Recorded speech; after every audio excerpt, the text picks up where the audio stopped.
abaikan lah, ibaratnya kan saya ngomong itu, abaikan aja lah, ini mungkin perasaan gimana abaikan. Udah masuk tol, udah lagi jalan. Nah di sini Mai, bau wangi yang mungkin secara akal atau logika itu nggak masuk di akal gitu. Bau wangi, sementara mobil itu tutup, nggak terbuka, tutup lah, AC apa, kok aneh gitu, bau wangi. Berat masih tetap berat, nggak ada, artinya nggak ada perubahan apa gimana, walaupun ban sudah beres semua apa, tetap berat. Kebetulan saya tuh lihat kaca belakang Mai. Lah, waktu itu saya kaget, langsung minggir. Apa coba yang saya lihat? Itu seolah-olah duduk orang paling belakang. Itu ada orang yang ya boleh dikatakan pakai mahkota, tapi duduk posisi sih, kalau saya sih nggak tahu, pokoknya dia terlihat jelas. Sampai saya minggir, saya nanya, ya Allah, istighfar, berhenti saya. Kenapa? Katanya, Mas Us, saya lihat ke belakang, Bu, ini maaf ya Pak Yadi, Pak Herman, ini saya tadi lihat di kaca belakang, spion belakang itu, kok ada orang ini ya. Pak Herman juga kaget waktu saya ini. Iya, tadi juga saya bawa harum begini. Nah Pak Yadi mungkin udah tahu nih gelagat ini. Udahlah, jangan ngebut-ngebut katanya, santai aja, kan kita malam, yang penting datang di sana pagi katanya. Jadi nggak terlalu diburu-buru sayanya. Jalanlah lagi. Ini dalam hati, wah ini bahaya nih, karena satu, perasaan berat, apa mungkin karena ditumpangi oleh makhluk goib atau apa, kan kita pikirannya normal, nggak ada pikiran ke situ-situ. Saya penasaran, jalan, lihat nggak ada.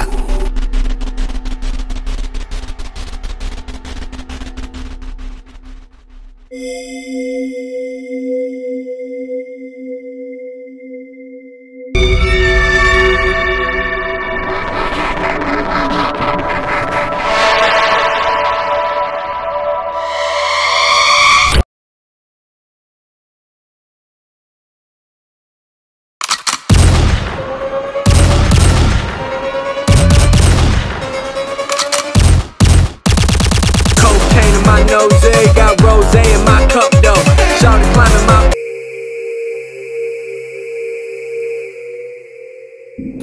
Rest area saya turun. Ya sebetulnya sih kalau supir nggak mungkin ini nggak tidur sih, cuma hanya kalau bahasa kitanya ngelip aja udah selesai. Nah di situ orang-orang kan pada makan, pada apa. Saya kebetulan daripada saya tidur di musola apa nanti malah kebablasan, saya di mobil. Di mobil itu wangi masih ada, artinya masih wangi ada itu, kok tidak keluar. Dan ternyata di situ ada Mang. Artinya gini ya, saya secara tidak sengaja itu sampai sampai benar-benar takut. Jadi sosok itu ada di samping. Nah kalau untuk misalkan penggambaran itu, sosoknya itu pakai mahkota biasa, seperti orang kerajaan. Karena posisi saya tidur begitu, itu ada di samping sini, lagi duduk madep ke sana. Saya sampai kaget bangun, keluar. Saya ngerokok, ngopi, ngomong ke Pak Herman. Pak, kata saya tuh nemuin lagi Pak. Yang bener sih Us. Iya Pak. Gimana ya? Waduh, ini sebenarnya ibu apa ya? Nah dari situlah kita banyak pertanyaan.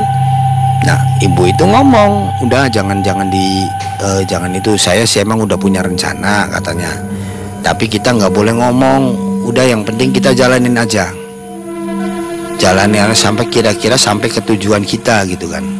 Jalanlah lagi kita. Nggak berapa lama lah setelah saya cerita gitu, ban pecah lagi.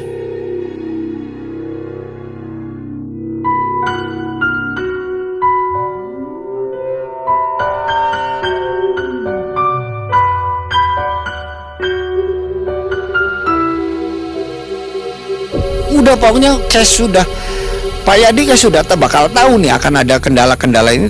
Dia nggak kaget, santai aja. Saya sendiri kaget, kok pecah lagi ban ini. Wah, ini geser, kata saya tuh, geser, maksudnya minggir, ganti ban lagi.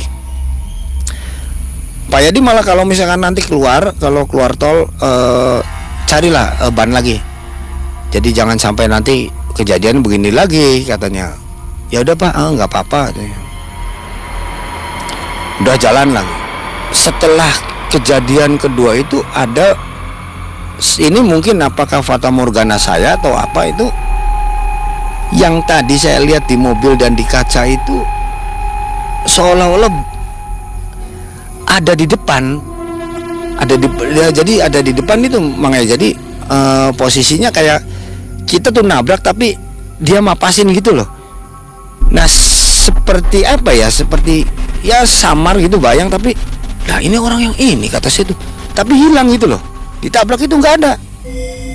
Jelas, saya istighfar apa, kalau saya orangnya ke hal begitu ya mungkin saat itu percaya nggak percaya, jadi supaya menghilangkan rasa takut, apa ya, kata saya tuh, udah aja biarin.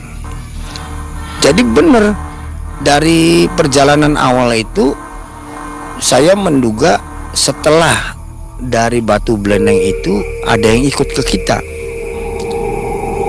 Kenapa? Satu, kejadian dari kita lihat kaca spion di belakang, ke belakang itu ada yang ikut. Kedua, saya tiduran itu menampakkan jelas asli begitu. Dan yang ketiga itu jalan lagi setelah ban kaca kedua, langsung itu terlihat jelas dan ya boleh dikatakan seperti tertabrak lah, gitu kan. Saya nggak ngomong waktu itu, udah jalan lagi. Nah, kejadian-kejadian aneh ini yang paling mungkin menurut saya bahaya ini berat. Maksudnya berat nyupirnya, bukan berat jadi supir, bukan. Jadi seolah-olah setir itu bebannya gede gitu kan. Ya mungkin pasti boros emang ya. Nah itu keluar itu udah pengen masuk daerah Banten itu, keluar beli ban. Nah Pak Yadi itu akhirnya cerita. Jadi ceritanya gini, Pak Herman katanya, saya ini apa arti yang saya bawa ini akan saya ceritakan karena sini sudah mulai masuk daerah Banten katanya. Jadi Pak Yadi ngomong, kalau saya ada tujuan, saya ini lagi kesusahan, tapi saya ada peninggalan batu. Nah batu itu menurut kakek saya batu anti cukur, kata dia. Dan saya sudah nyoba ngetes, Pak Herman. Saya kaget, batunya kayak apa Pak? Ya jangan, ini hanya cerita aja katanya, nanti juga kalau misalkan emang diizinin lihat nanti di sana katanya. Dan saya informasi ini dari teman juga, kata Pak Yadi tuh, ada seorang yang bisa yang mewujudkan impian saya katanya, dari kesusahan ini bisa artinya bisa lepas lah. Wah pantesan. Nah kenapa, kata saya tuh, Pak Yadi waktu itu ke Batu Bleneng ngapain? Oh ya itu syarat dari kakek katanya, mungkin kakek saya itu dapat batu dari situ, makanya saya minta izin, atau dengan kata lain apa ya, ingin dimanfaatkan lah deh gitu. Oh terus gimana nih Pak Pak Yadi, kata saya tuh, kelanjutannya ya nggak apa-apa, ini sudah daerah ini kan sebentar lagi datang, insya Allah nggak ada kejadian lain-lainnya, tapi kata dia tetap ban yang pecah tadi harus beli Mas Us. Saya sih antisipasi barangkali ada kejadian-kejadian yang tidak diinginkan oleh kita tuh. Jadi saya setelah Pak Yadi dan istilah Pak Yadi situ cerita, timbul rasa ketakutan. Aduh ini kenapa nggak dari awal gitu kan ngomongnya. Nah ini hal-hal yang mungkin apa ya, di luar nalar dan pengetahuan gaib orang yang kayak di Cirebon ini belum ada yang bisa begini nih. Nah ini cerita yang hebat dan takjub lah. Singkat kata kita jalan lagi, udah jalan lagi aja katanya, udah selesai apa subuh ya waktu itu, udah karena emang jalannya juga kita nggak ngebut ya, boleh dikatakan sedikit Banten apa ya, saya tidak tahu nama tapi tahu jalan lah. Oh kesini nyampe ini ke ceritanya, nyampe ke tempat yang dituju, kata itu masuk di sini aja, katanya masuk gang yang waktu itu masih kebun ya, kebun. Jadi jalan-jalan masuk masih rada ini, nyampe di rumahnya. Oh rumahnya ya tidak ya sederhana lah, tapi emang halamannya luas sekali. Datang di situ ya disambut sama istrinya sama kiai, belum tahu itu kiai apa orang biasa gitu kan. Masuk katanya, di sini aja masuk. Saya di luar sama Pak Herman, sementara Pak Yadi dan Bu Tati itu masuk ke dalam. Setelah Pak Yadi dan Bu Tati masuk ke dalam itu ngobrol-ngobrol sebentar, Pak Kiainya orang yang punya rumahnya itu yang di luar masuk aja ke sini katanya. Oh ya, masuk sih Pak Herman, masuk aja. Ya, biar ngobrolnya enak sih. Jadi masuklah.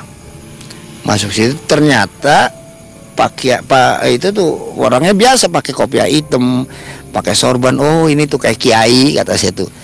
Oh Pak Kiai ya, sok masuk aja sini.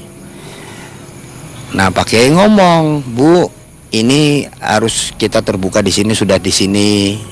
Jadi harus terbuka. Nih, ngomong aja nggak apa-apa yang tujuan tadi Ibu, biar mereka tahu dan bisa membantu katanya.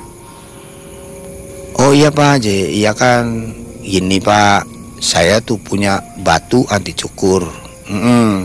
Terus gimana katanya?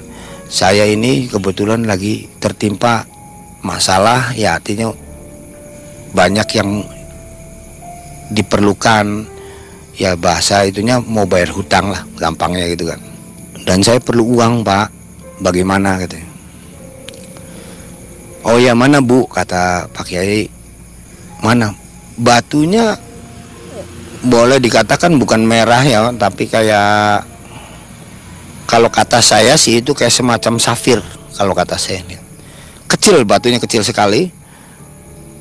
Pak Kiai sambil gini megang, diem. Itu Pak Kiai itu nggak ada apa, nggak berekspresi kayak orang-orangnya, biasa aja, biasa kayak kita ngobrol gini, ngobrol biasa, diem sambil gini. Udah gini dilihat. Oh ya Bu, Pak Yadi, Ibu dengan Pak Yadi dengan Bu Tati ini Bu betul kata dia. Ini batu mempunyai hodam anti cukur. Kalau untuk penarikan uang goib ini bisa kata dia. Tapi tenaganya nanti nggak ada. Jadi setelah saya kerjakan nanti batu ini hanya batu safir biasa aja, nggak apa-apa. Ibu sudah ikhlas sama bapaknya katanya. Ikhlas Pak, ya saya sudah mendapat petunjuk dari kakek saya harus begini-begini. Oh ya sudah, kalau ikhlas sih, kalau misalkan sudah mendapatkan uang ini harus disodakokan katanya.